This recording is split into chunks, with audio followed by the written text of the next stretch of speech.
வணக்கம் நண்பர்களே. நடிகர் விஜயினுடைய கட்சியில் தேர்தலில் அவர் கட்சி சார்பாக தேர்தலில் போட்டியிடுறவங்ககிட்ட விருப்ப மனுக்களை ஆன்லைன் மூலம் தான் வாங்குறாரு. நேரடியாலாம் ஒரு ஒன்று வாங்கலை. அப்படி ஒரு ஐடியாவும் இருக்கு. இல்லை, விருப்ப மனு கொடுத்தாச்சு. அந்த மனுவை ஆன்லைன்லேயே நீங்கள் ஃபில்லப் பண்ணி அனுப்பணும். அதில் கேட்கப்பட்டிருக்கும் பல கேள்விகள், பெயர், அவருடைய பின்புலம் எல்லாம் கேட்குறாங்க.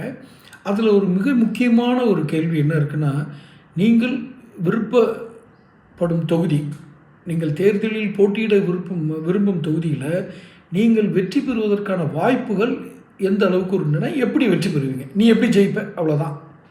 ரொம்ப சுற்றி வளர்ச்சலாம் இல்லை, நீ எப்படி ஜெயிப்ப.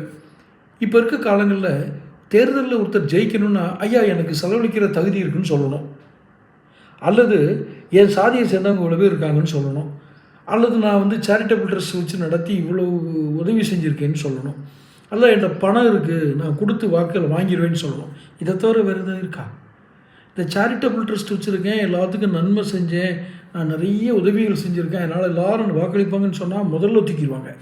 ஏன்னா நல்லது செஞ்சவங்களுக்கு இன்றைக்கி அவ்வளோ பெரிய அங்கீகாரம்லாம் கிடைக்கிற நல்ல புண்ணிய உலகம் இப்போ கிடையாது. விட்டுருவோம், அதை போய் நம்ம இப்போ அந்த ஆராய்ச்சிக்குள்ளே போக வேண்டாம். இப்போ ஒன்று நீ சாதிய பின்புலம் இருக்குன்னு சொல்லணும், அல்லது பணம் இருக்குன்றணும். சாதியா பணமா, இதுதானே இன்டைரக்ட் கொஸ்டின். இதை நேரடியாக கேட்டு போயிடலாமா, நீ பணம் எவ்வளோ கட்டுவேன்? சரி, தேர்தல் பிரச்சாரத்துக்கு ஒரு 10 பேர் போட்டிருக்காங்க, இவங்க வர்ற செலவெல்லாம் யார் பார்த்துக்கிறது? விஜய் அவர் கையிலேருந்து கொடுப்பாரா? கொடுத்தாருன்னா குடும்பத்திலேருந்து ஓட்டி விட்டுருவாங்க. அது எப்படி அவர் கொடுக்க முடியும்? வாய்ப்பு இல்லை. எந்த கட்சியாக இருந்தாலும், விஜய்கள் யாராக இருந்தாலும் அவங்க கையிலேருந்து காசு கொடுத்து தேர்தல் பிரச்சாரக்குள்ள அனுப்ப முடியாது. ஒரு தொகுதியில், அதாவது விஜயுடைய கட்சியிலேருந்து அவர் கட்சி சார்பாக நான் போட்டியிடுறேன், தேர்தலில் போட்டியிட விரும்புகிறேன் அப்படின்னு சொல்கிறாள். அவர் எந்த தொகுதியில் பிரச்சாரம் பண்ண வரணும், இந்த விஜயோ இல்லை உங்கள் குழுவோ 2 பேரும் சேர்ந்தோ வரணும்னு நினைக்கிறாங்களோ, அதற்கான செலவை அந்த வேட்பாளர் தான் ஏற்றாகணும். இது எந்த கட்சியாக இருந்தாலும் இதுதான் விதி.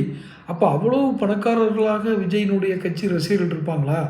அந்த ரசிகர்கள் வேட்பாளராக அந்த இது செலவழிக்க முடியுமா அப்படின்னா, அடுத்த கேள்வியே உங்களுக்கு பதிலாக வந்துடும். அடுத்த இந்த கேள்வியே உங்களுக்கு பதிலாக வந்துடும். என்ன, விஜய் ரசிகர்களுக்கு சீட்டு கொடுத்தா தானே இந்த பிரச்சனை.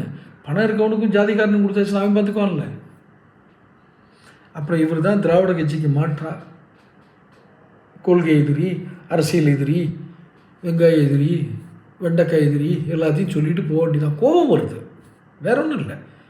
எந்த பிரச்சாரம் கிடையாது, எதுக்கும் வாழ்த்து சொல்ல மாட்டேன், எதுக்கும் கருத்து சொல்ல மாட்டேன். முதுகு சாமியார், இதை நான் அடிக்கடி என்னுடைய சேனலில் போட்டிருக்கேன், பாருங்கள். ஆனால் வெற்றி பெற்றுவார் இவர். என்ன, சாதியா பணமா, இந்த கேள்வியை கேட்டு